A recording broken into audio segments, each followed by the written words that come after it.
2016-13, please. Ordinance number 2016-13 of the City Commission of Lake Worth, Florida, amending Chapter 23 of the Code of Ordinances by amending Article 1, Division 2, Section 23.2-12, definitions, Article 2, Division 3, Section 23.2-30, site plan review, Article 3, Division 1, Section 23.2-15, requirements, Article 3, Division 1, Section 23.3, 6, permitted use table, Article 3, Division 2, Section 23.3-17, MUDH, mixed use Dixie Highway, Article 4, Development Standards, Section 23.4-3, exterior lighting, Section 23.4-6, home occupations, Section 23-4.10, off-street parking, Article 5, supplemental regulations, Section 23.5-1, signs, Article 6, environmental regulations, Section 23.6-1, landscape regulations, providing for severability, providing for codification, and providing for an effective date. Yeah, can you read that again? Backwards? You took my line. I You stinker. got a couple of cards. Okay, I'll entertain a motion. Where are we going to get any presentations from? I think we need a motion first. Or we can just discuss. Go ahead, William. For the record, William I can't Waters, pull Community public State comment Building Director. As you all have become accustomed, every 6 months or so, we bring forward some housekeeping items to bring our LDRs, land development regulations, keep them current, and take into consideration things that have come up over the past year or so as questions come from developers, investors, homeowners, residents, about things we may not have considered when we adopted the original LDRs in August of 2013.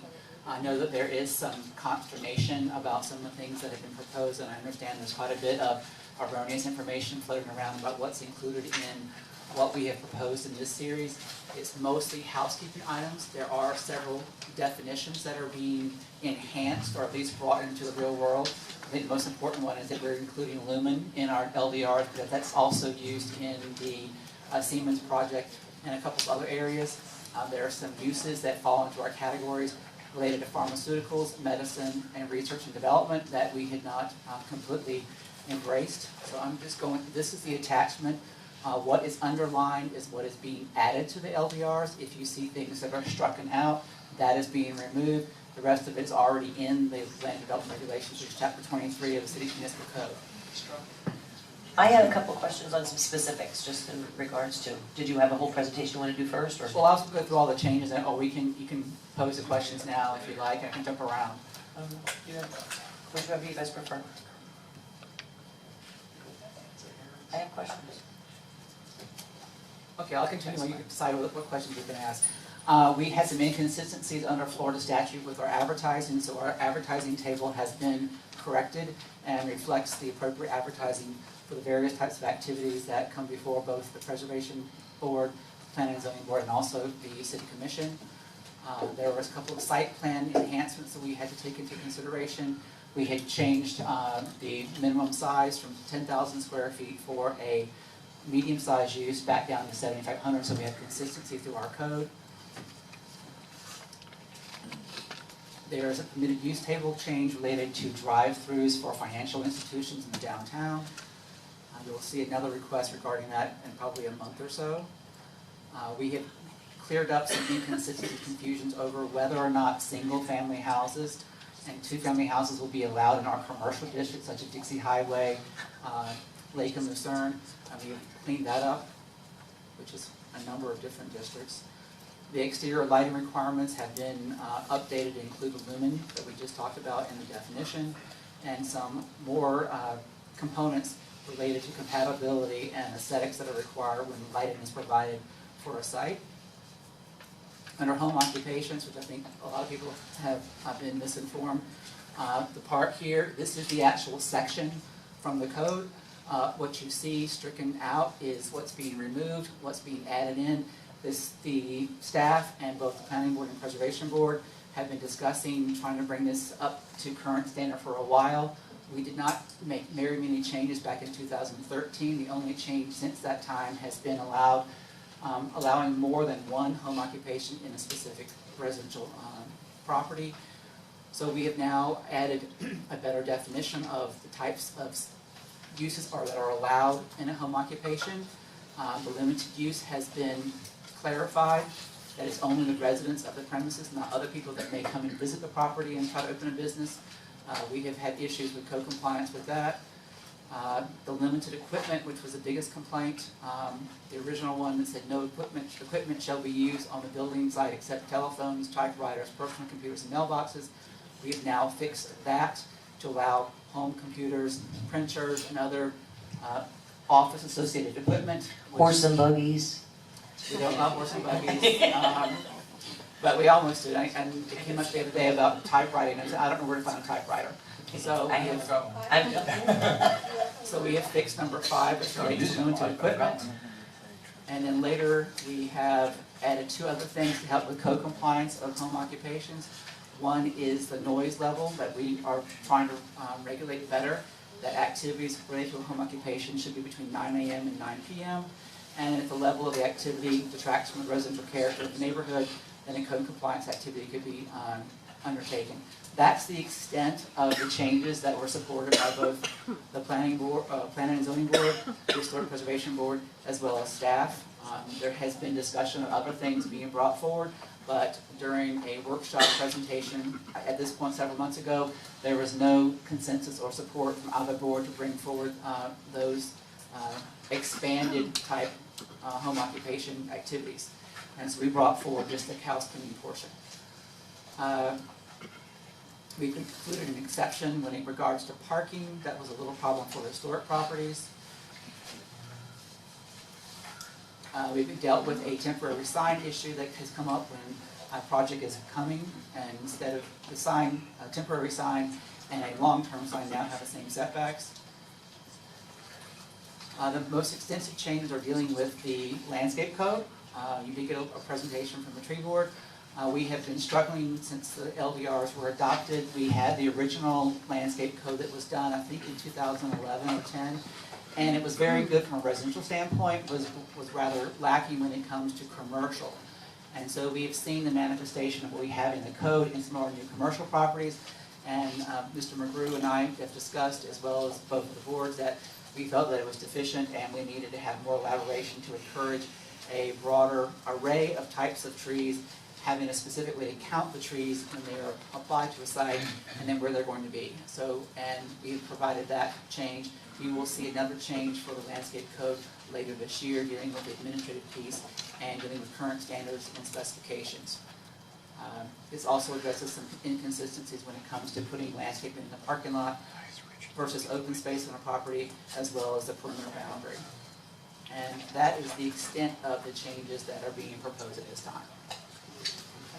Any questions? I'll entertain a motion. Vice Mayor?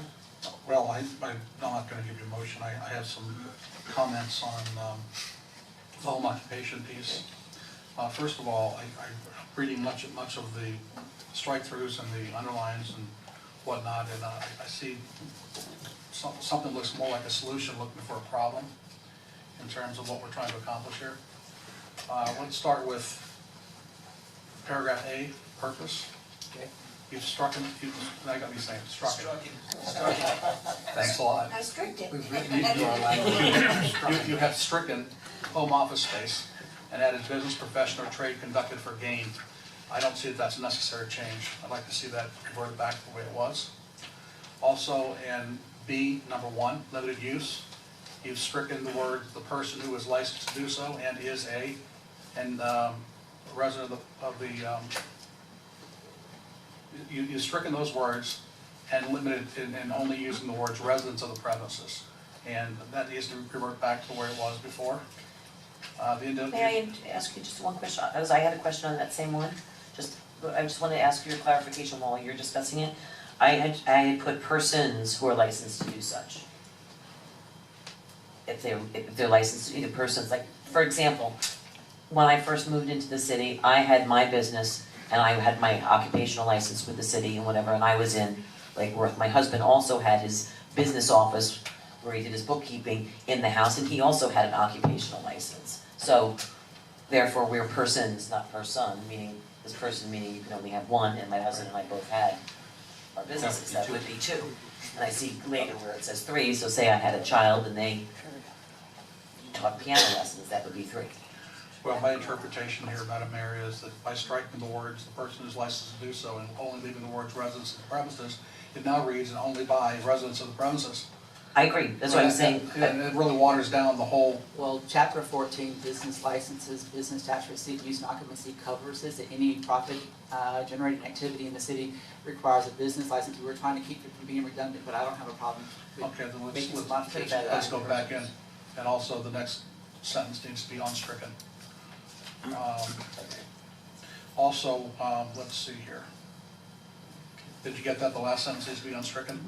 The We'll add it individual so in the- licensed shall not engage any employees to assist in the home occupation. And we will add the thing about individual or individuals. Okay, and also, the two items that you added, number 11 and 12, Yes.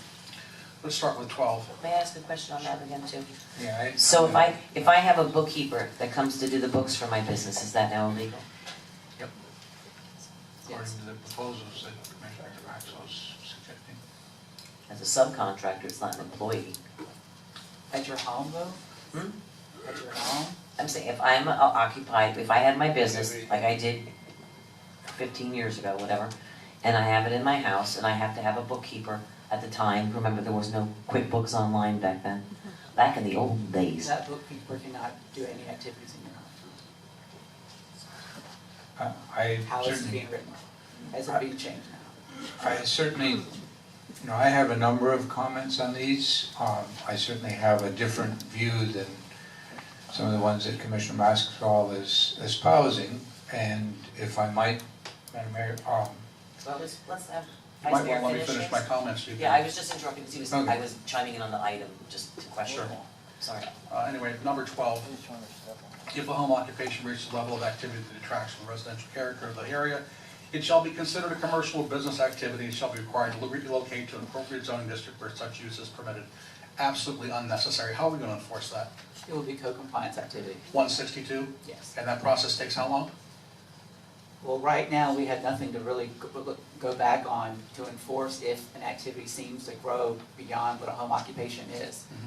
We could take it out, but we were hoping to have it in there so because we have a number of home occupations that have become problematic, and neighbors have complained about it, and we don't have a lot of teeth in our ordinance to require or have the special magistrate have a ruling saying you can't do that activity anymore because it has grown beyond what a home occupation is. Could you give an example? We had a landscape company that basically ended up having multiple employees and equipment being stored outside. We had someone that was doing personal training at a gym, Hold on. You had somebody that came who wanted a home occupation as a landscape artist, landscape maintenance a persons. maintenance person, Yes. Their office for their landscape company was going to be at their home. so their office. Yes. My office, not my yard for my lawn equipment, Right. not my living room for a lunchroom for my employees, but a home office for my landscaping business, is that correct? Right. So why is there any gray area or confusion as to whether or not it's appropriate? It has been, so far, it's been difficult for the magistrate to narrow down without a specific reference when it has gotten beyond what is typically called a home occupation. But isn't 6 and 1 1/2 dozen the other? If you try to deal with it under its current state, you gotta go through 162. Yes, Or if you add this language, you have to go through 162. yes. So why add the language? It would be helpful for a clarification, but if the city commission's preference not to have it, we can take it out. Well, and number 11, this is my personal favorite. Audible evidence of the activity should not be present off the real property line or outside the dwelling if conducted in other than a single-family residence before 9 a.m. or 9 p.m. Would you explain that first, and then I'll tell you where I'm at. We have complaints of activities happening at a number of hours of the day and night. And this is another something that we can have a teeth for the special magistrate if it gets to that point. Right now, all we have is our noise regulations, which allows 85 decibels until 11 o'clock, and 65 decibels after that. For industrial activities that are commercial next to residential, they're limited to 55. But since a home occupation is residential, it's governed by the other noise ordinance of 85 and 65. But what about didn't we pass an ordinance or a resolution or some sort of action that required no noise before a certain hour? That was construction activity. Construction, lawnmowers and that kind of thing. It was, Do you recall that? It was lawnmowers and stuff too. Yeah. So this seems like another layer of noise control. It's not just noise control, but it's also not having those commercial activities that are at a home occupation begin before a certain time, and they must end by a certain time. The lawn mowing in a neighborhood isn't necessarily associated with a home occupation. Well, I guess my question is, once again, how do we enforce this? It's going to be a special 162 process. Okay, so I've turned the music up, or I'm cranking my chainsaw, or whatever it is I'm doing in my home, and my neighbor calls, and code enforcement happens to be on duty, and they come out, and the noise is cranked up. So I get my notice to appear, or whatever, or my notice of violation. I come in and say, I turned the music off, case closed. Well, actually, under our current ordinance, PBSO must measure the noise and do a citation. It doesn't go through 162. Okay, so this is a citation. That's for noise infractions. Would this also be applicable for number 11? No, this would be applicable under a code violation, because it would be documented and adjudicated through a code compliance officer, not public sheriff's office. But could we not chase our tail with this? Because it is noise. It's not like a structure that is there. It's a little bit more difficult to take down to remedy the situation. I could just turn the radio off and say, I complied. And then next week, turn the radio back on and have you come back out. And we do it Well, under over. 162, we have a component of a repeat offender. And if it happens more than 3 times, we carry it through that route. But repeat offender, I believe, only applies if you're convicted of the offense, not if you are cited for the offense. You're probably right. Yeah. So if I'm adjudicated guilty of having noise issues, and it happens again, then it's a repeat violation. But if I cure the problem before it gets to the special magistrate, then there's no violation. We do in our chronic nuisance section have the ability, when we have had this, when it's come to some activities, a chronic activity happening that isn't necessarily adjudicated to the special magistrate, but let's say we have a property that is a complaint and it's complied repeatedly over a period of time, we can bring them forward to the special magistrate under the chronic nuisance section. Madam Mayor, if I have one more comment. I'd just like to see something that has got a little bit more teeth in it. I'd rather see a ticket or citation for something like this, much like a noise ordinance violation, if you must have this type of language. That way, it happened, it's been documented, here's your ticket, as opposed to, here's your notice of violation, and you come in next week and say, I turned down the radio. And we're back to where we were on square one. We haven't really helped my neighbor here so much. Let me look at what we can cite under citations, and if I have to, I'll bring back something else that's in a different section of the code Okay. to reference that. All right, thank you. Thank you, Commissioner McCoy. Yeah, this area of home occupation has, I've heard interest in it for a while. I've also heard us describe in our advertising for the city that Lake Worth is where art is made, as opposed to just where art happens, but we actually do it here.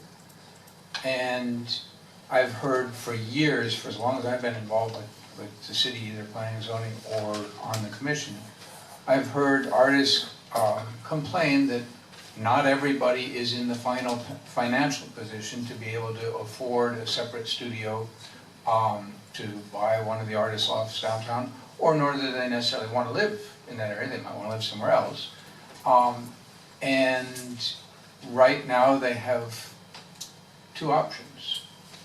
They can either do their art on the quiet and hope that nobody bugs them, or that they don't run afoul of anybody so somebody goes after them vindictively, or they can't do it. Even though we pride ourselves on being an art city and an art-friendly city, our rules and regulations are in fact not particularly friendly to artists.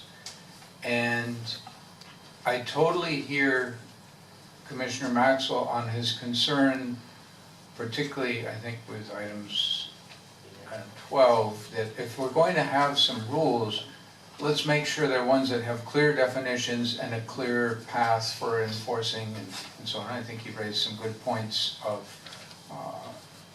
3 convictions on Audible seems like that's a problem. Let's do that. I totally agree with the idea that rather than saying I just don't like anything except residential things happening in a neighborhood as a blanket statement. Let's focus on what it is that we don't like. I don't like noise coming from a neighbor after a certain time or above a certain volume. I don't like 50 zillion cars parked regularly in front of their house, or whatever the particular things that might have an impact on other people. Let's come up with some rules that define those, so everybody knows what they can do. And let's come up with a clear mechanism that if you don't follow those rules, then X, Y, Z happens, and that those rules are sensibly thought out. I totally am on board with that. But I think we should also recognize that I think everyone here has been to National League of Cities meetings and Florida League of Cities meetings where there's lots of talk about changes in our economic model.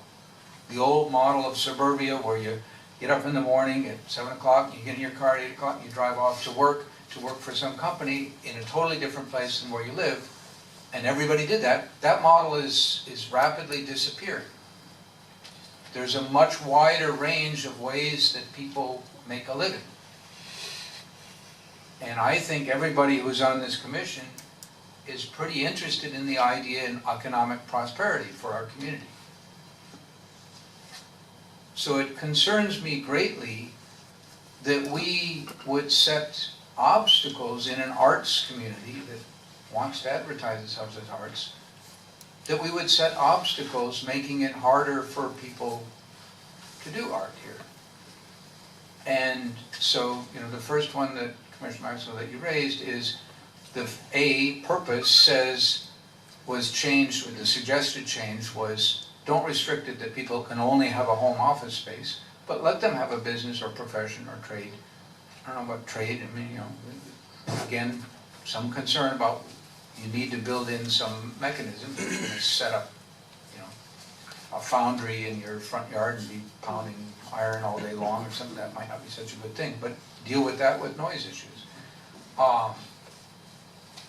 I think we want to encourage economic prosperity in our community, and I think we should find ways, we should look to cities that have done this. Portland has had very good home occupation rules for 20 years. Portland, Oregon, one might note, when everybody else around the country and property values were going down the tubes in 2008, 2009, people were still moving to Portland and property values didn't drop anywhere near as much as elsewhere. So that would be my philosophy on this. Find ways to protect everybody's interests, not just the home occupation, but neighbors also. But also find ways to help people prosper. Commissioner Russo? Yeah, a few things. I agree with what Commissioner Maxwell said. I also agree with the other commissioner. I'm concerned that... Make board. Yeah. Quiet in your chambers, please. I'm concerned that we're opening up something that we have not vetted in the community. This would affect over 70% of our communities. And it's much like, to me, it's much like the blanket historic issues we're going to come back and look at in a workshop. I think this should be workshopped. I have no problem with everything else that they're proposing tonight with the exception of G. I'm concerned that clearly audible can mean a couple different things. I wrote the ordinance for noise, and clearly audible, when we wrote it, we had issues, because if you start a chainsaw in your backyard, when that chainsaw stops, so does clearly audible, and it starts all over. Same thing with dog barking and any noise. The noise has to be consistent, and you could easily have a chainsaw artist next to your house. We've looked at a lot of different art forms and how you police those. I took the liberty of pulling our actual occupant licenses, our home occupant licenses. And William, this is one thing that, just real quick, if we can clean this up, because some of it just has a name, it doesn't say what they do. which is concerning to me. They could easily be artists, but I'm looking at this and I don't see any artists. I see a lot of landscapers, I see a lot of marble companies, things like that, but there are quite a few names that doesn't say what it is. So if you're a home occupation, I would assume that you would have to tell what you're doing in For that. the most part, yes. Okay, because there's quite a few. So You must, I do, I fill it out all the time. So if we can look at that, but in the first paragraph, I think Commissioner Maxwell went over it. It's crossed out, the individual so licensed shall not engage in any employees to assist in the home occupation. Why would we cross that out? I'm concerned, and I think the recommendation was to put that back in. Yeah.